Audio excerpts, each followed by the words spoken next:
Hi everyone, this is APO Sports and we're back with another post-game reaction. This one, the game that happened last night between the Indiana Fever and the LA Sparks. The first thing I want to say is just an excellent win by the Fever, and it was an ugly game, but they came out victorious and an important one, especially considering the playoff implications. These two teams are battling there for the 6, 7, and 8 spot in the standings, and in some cases, the 9th spot as well.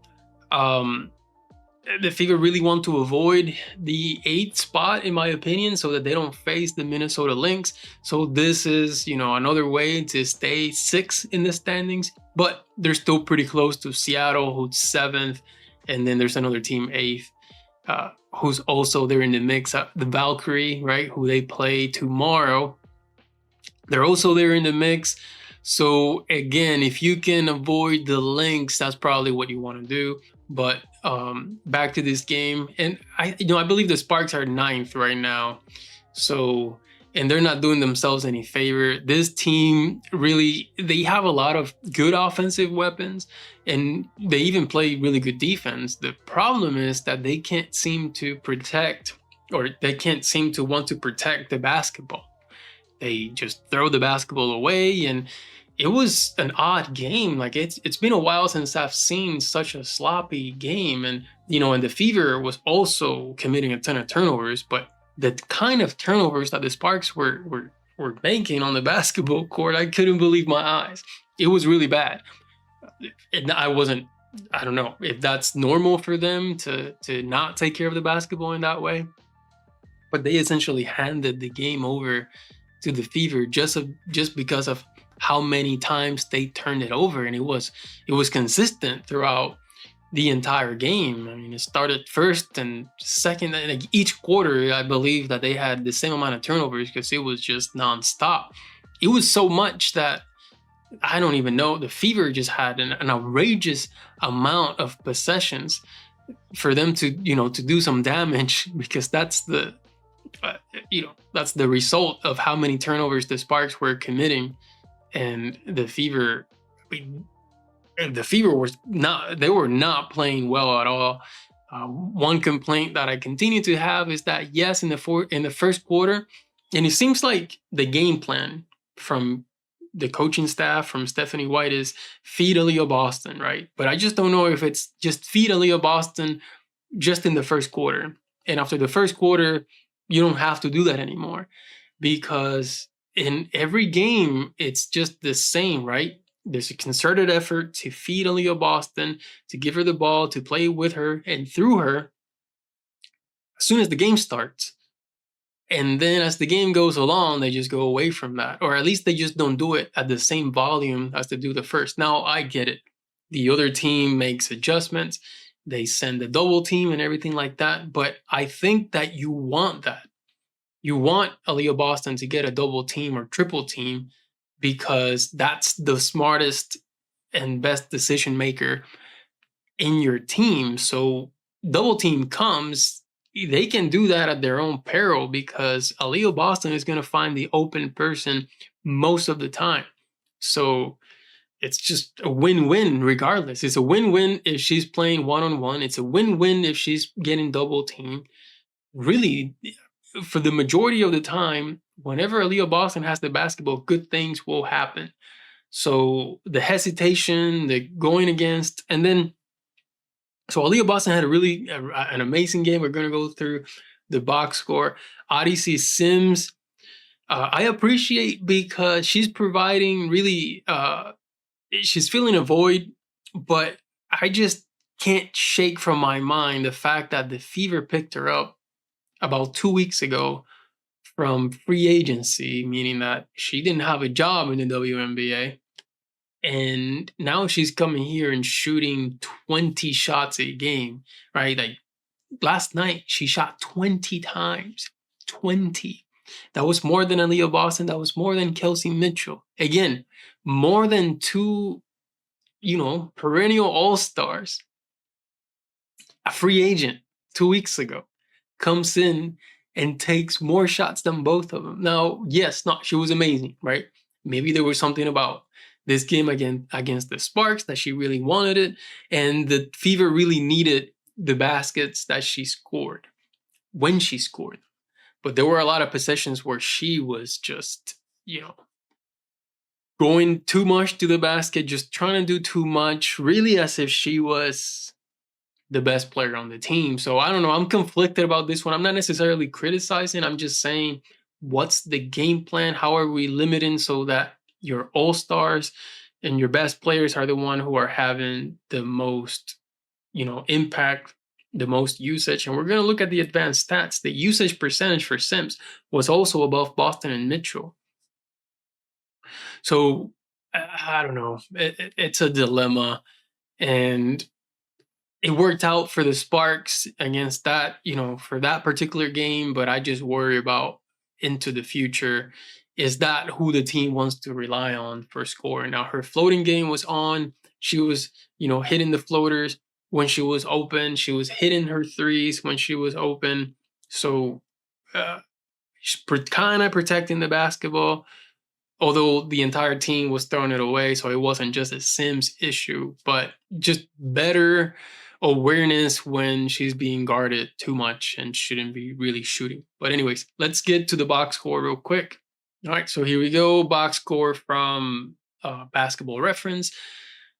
Fever won by a hair, 76-75. The quarters. So for the quarters, the Fever have been doing a great job since the Minnesota games, because the Minnesota games, they kind of dominated the first quarter and then fell apart second, third, fourth quarters. Here, and at least for the last two games, they've lost the first quarter and then won the rest three. The rest of the quarters, the other three. So here, same thing, right? Fever loses. Allowing 31 points to the Sparks in the first quarter, that was a lot.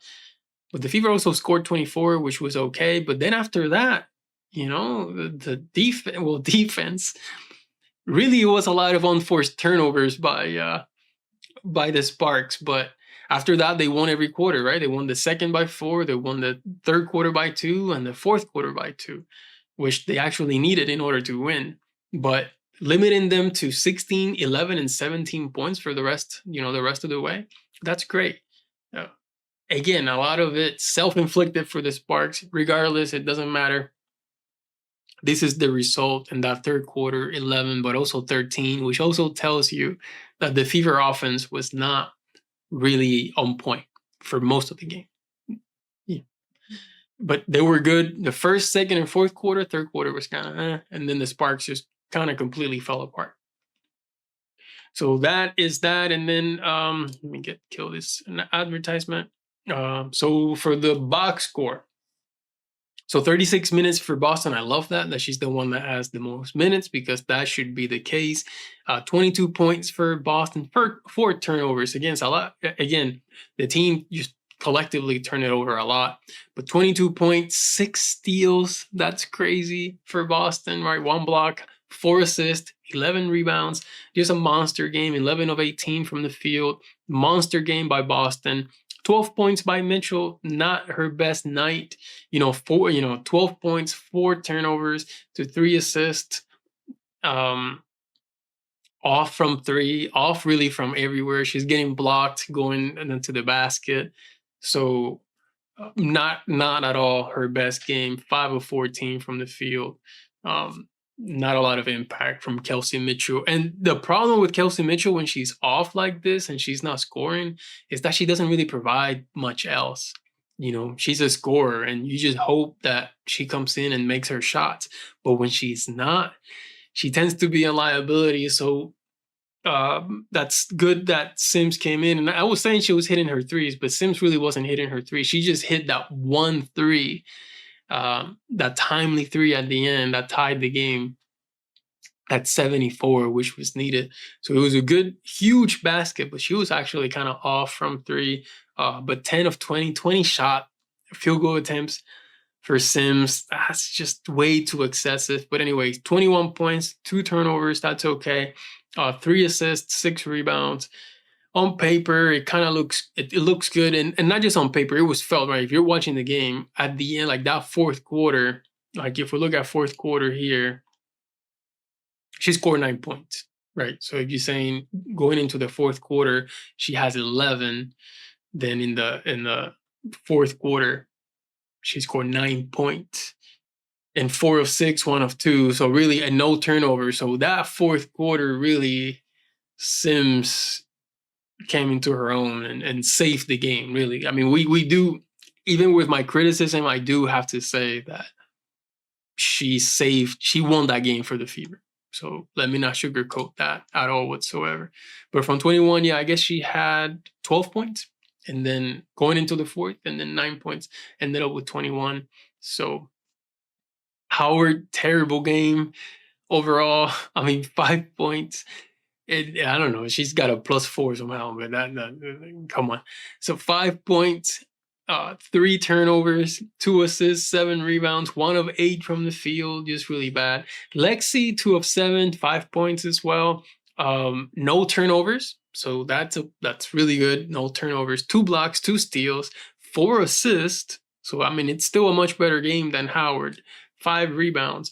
And Lexi, you know what Lexi is going to bring. That's the one thing. You're never going to question whatever. The numbers can look however they look, but you can't question Lexi Hall's energy, hustle, defense, rebounding, and when it comes to the fourth quarter, so I mean, if we look at that, let's do fourth quarter for Lexi Hall, 1 of 1, that 3, that's the 2 assists, the 2 rebounds. So a lot of activity for Lexi Hall in the fourth quarter. So, because she's a big time player for the game. And then Powers had a really good game, I thought, although 3 of 9, but I really thought, she was taking good shots, especially when the Fever couldn't find good shots. She was taking good shots. 2 turnovers. She does have a tendency to turn the ball over a little bit. But 2 assists, 6 rebounds, 1 steal. She was active. She was causing chaos. Really good defense as well that she was providing. So I think overall a good game. And then Brianna Turner only came in for 13 minutes, but no turnovers, 2 points, 3 rebounds. So everything was just positive from Turner. And if we look at the advanced stats, so the usage is my complaint, right? Usage for Sims, 26%. That's just way too high, especially for someone like Sims. 23.9 from Boston. I actually think that for Boston, the usage percentage has to be 30% or more for the Fever to continue to be successful. And then if we look at the offensive rating, Brianna Turner, these numbers are, it's only 13 minutes. So it's kind of hard to gauge it. But when she did come in, she was having a positive impact. But, Aliyah Boston, just 112 for 80. That is, 112 and 80, that net rating gain for that. I'm not the best at math, but that's 32, plus 32. And then Lexi Hall was next. And then Odyssey Sims. And then after that, a huge decrease, right, in production with Mitchell 72, Howard 65, Petty 54. So you weren't getting much offense from here, and defense was costing you, right? Because Petty and Mitchell tend to be always the highest on the defensive rating, meaning the worst on defensive rating. But yeah, overall, these are typically the players, Boston and Hall, really typically the players that you can heavily rely on. Kelsey Mitchell, you can when she's on and she's making good decisions, which she has been in the past. But this game, she was almost rendered, not useless, but ineffective. She was rendered ineffective for this game as far as Kelsey Mitchell. But you just got to continue to play through Boston and forget about everything else. That's my legal advice. I'm not an attorney, but that's my legal advice. So that's the box score. And then if we look at Chessboard Basketball real quick, just so that we can get a sense of the overall possessions. The possession amount here. So if we look at Boston, so we have 1, 2, 3, 4, 5, 6, 7, 8, 9, 10 in the first quarter. So then we're going to her 11, 12, 13, 14, 15, 16, 17, 18, 19, 20, 21, 22. That is good. But the Sims thing, though, 1, 2, 3, 4, 5, 6, 7, 8, 9, 10, 11, 12, 13, 14, 15, 16, 17, 18, 19, 20, 21, 22, 23, 24, 25, 26. That's just too much. And then if you look at the red possessions for Sims, you have 1, 2, 3, 4, 5, 6, 7, 8, 9, 10 red possessions, which means like bad impact, a negative impact on that given possession. Where Boston is 1, 2, 3, 4. You know, just 4 negative impact on those possessions, meaning continue to play through Boston, right? That's just the biggest thing, because you see red everywhere else. But just a ton of this third quarter. Was that the quarter where they had? Let's see. Yeah, the third quarter they only had 13 points. So, so this third quarter, you can see it's just a lot of bad 1, 2, 3, 4, 5, 6, 7, 8 bad or horrendous possessions. And then if you include marginal, which means marginal for the most part is you had a good shot but didn't go in. So for marginal, 1, 2, 3, 4, 5, 6, 7, 8, 9, 10, 11, 12, 13, 14, 15. 15 possessions out of 1, 2, 3, 4, 5, 6, 7, 8, 9, 10, 11, 12, 13, 14, 15, 16, 17, 18, 19, 20, 21, 22. Was it 19 out of 22? 1, 2, 3, 4, 5, 6, 7, 8, 9, 10, 11, 12, 13, 14. 15 out of 22 possessions, either bad or marginal. That's just terrible. And then out of those 22 possessions, 1, 2, 3, 4, 5, 6, 22 possessions, only 6 that there's some involvement by Aliyah Boston. Of course, you're only going to score 13 points, but who had the bulk of the involvement or activity is Sims, Petty, and Powers.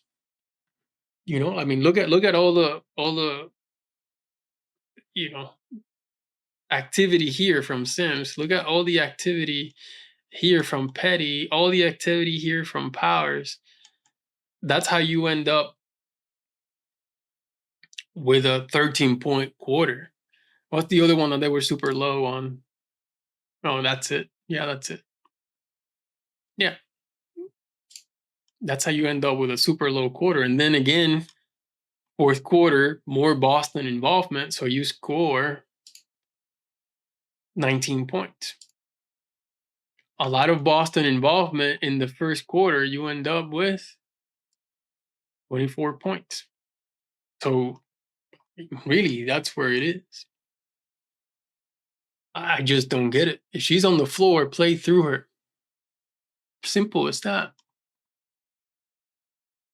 What else? Is anything else? Oh yeah, the totals here: 249 queen points. So what I gotta do here next is I want to do a leaderboard. So I want to do a leaderboard for WNBA, any specific season, and then I want to do a leaderboard for all-time WNBA. Just slowly maybe evaluating some old games to see, so that we can kind of keep track of how impactful are these games. But 249 so far is one of the highest scores that I've evaluated so far. So 249 from Boston, 75 rook score for Mitchell. That's pretty low considering Mitchell, right? As a rook, she typically scores in the hundreds for a rook, which is really good. You know, anything over 100 for a rook is super excellent. Anything over 200 for a queen so far that I've evaluated, because I've only evaluated fever games, is really good. Howard 8 rook score is really bad, because that's almost, I mean, Turner as a pawn almost had the same score as Howard as a rook. So this is really bad. Lexi 27, Bishop 27, that's about, the range, the normal range for Bishop. 87 knight score is way too high. She even scored higher than Mitchell, who's a rook. Petty 12, Powers 35 for a knight, so that's also pretty high. And then, the scores, of course, the third quarter was the lowest rated. And then if we look at, so first quarter 178, And here, first quarter, 24 points. Second quarter, 111 here. And then here it was 20 points. Third quarter, 93. 13. So it correlates. And then fourth quarter, 118. And here it was 19. So one less than the second quarter. So sometimes it just depends on who was involved and everything like that. But so that concludes my post-game reaction for this game against the Sparks. Just a really huge win by the Fever, especially as the season is coming down to a close and you're fighting for playoff position, want to avoid the 8th spot at all cost. Ugly game by both teams, but the Fever found a way to win it and really was saved by Sims, who I'm kind of conflicted as to is she being used too much? Is she not? Yes, she saved us, but is that who should be saving us? But regardless, she did. Gotta applaud her for that. She had a tremendous fourth quarter, coming in clutch, hitting tons of floaters, so it was good. So now, tomorrow, another big game against the Golden State Valkyrie, another game that implicates some playoff seeding and positioning. So hopefully they can figure out a way to win that game as well. That would be huge to cement their spot, at least in the playoffs. So that's it for this video. Thank you so much for watching, and I'll see you next time.